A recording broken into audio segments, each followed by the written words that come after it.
So, now we know what Daedras are and where they came from. But like I said before, we're just simply scratching the surface on what these mystical creatures really are. And today, we will get to scratch it a little bit more with Molag Bal. Molag Bal is the Daedric prince of domination and enslavement of mortals, which means that just like Mehrunes Dagon, he is just as predisposed to try and do harm to the people of Mundus. The difference, however, is that he doesn't want to actually kill us, but to simply collect us and keep us. Almost as strong as it is for a hungry lion to eat meat, he simply craves it like there's nothing else that matters. He is the main antagonist to the Elder Scrolls Online story, and although we don't have much on his online shenanigans, we are still able to find out who he truly is.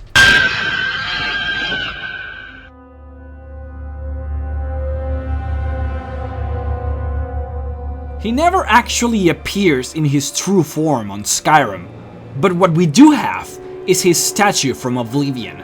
He resembles a large hybrid between a monkey and a snake, with his body covered in scales. Horns, spikes, and a tail also form part of his body.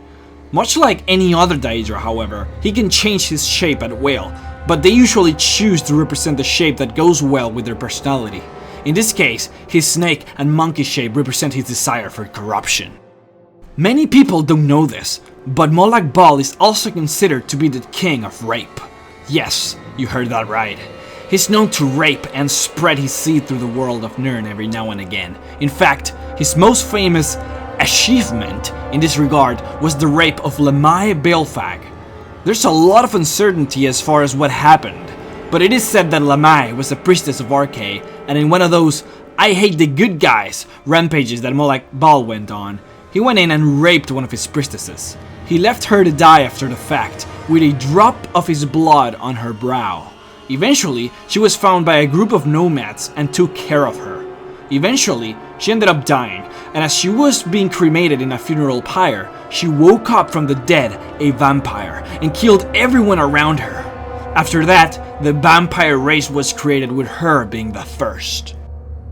Eventually, this whole rape thing was made into some sort of religious ceremony where families would sacrifice their daughters and wives to Molag Bal in order to turn them all into vampires. In fact, we saw this in Dawnguard.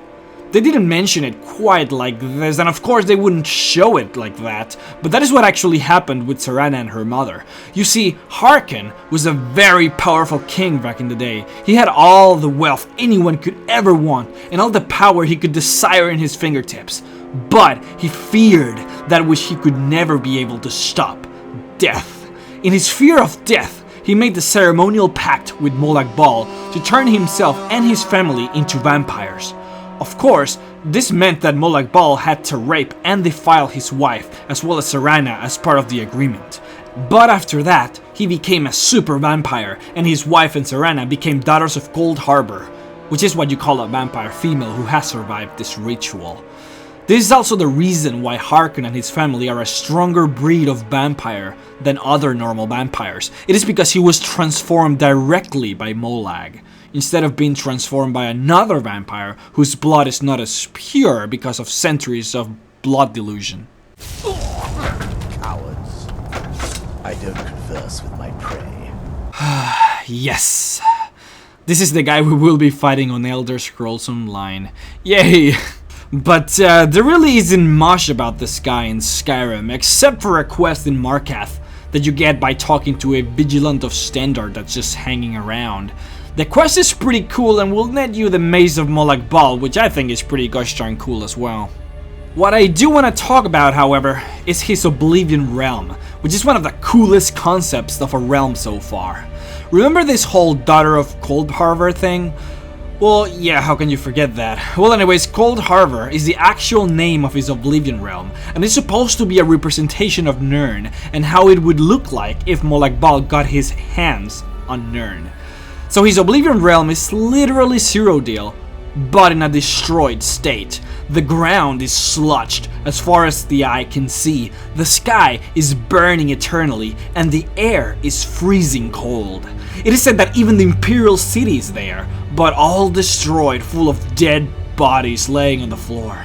It is extremely interesting that he desires this so much that he based his own home on this scenario. You're mine now, Logrolf. So, what can we expect from Elder Scrolls Online from this guy?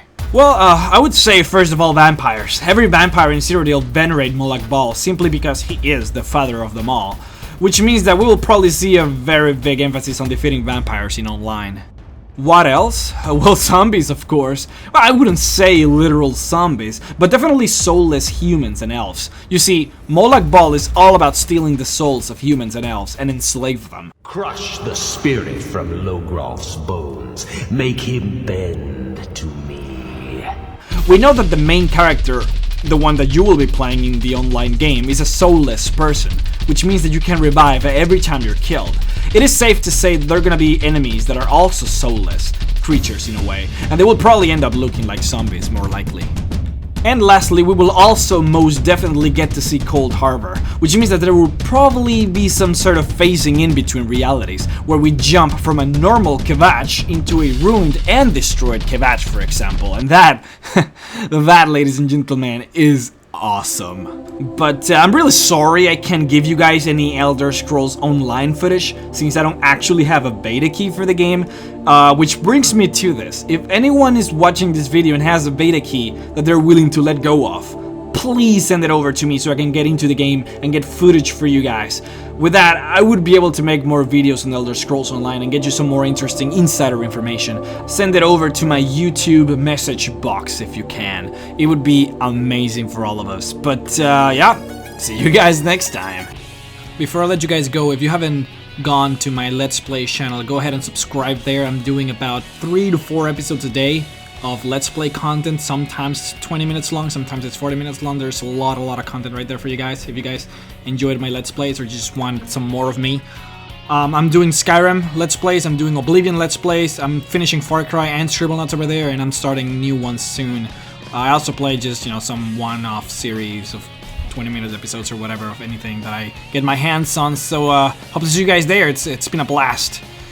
See you guys next time.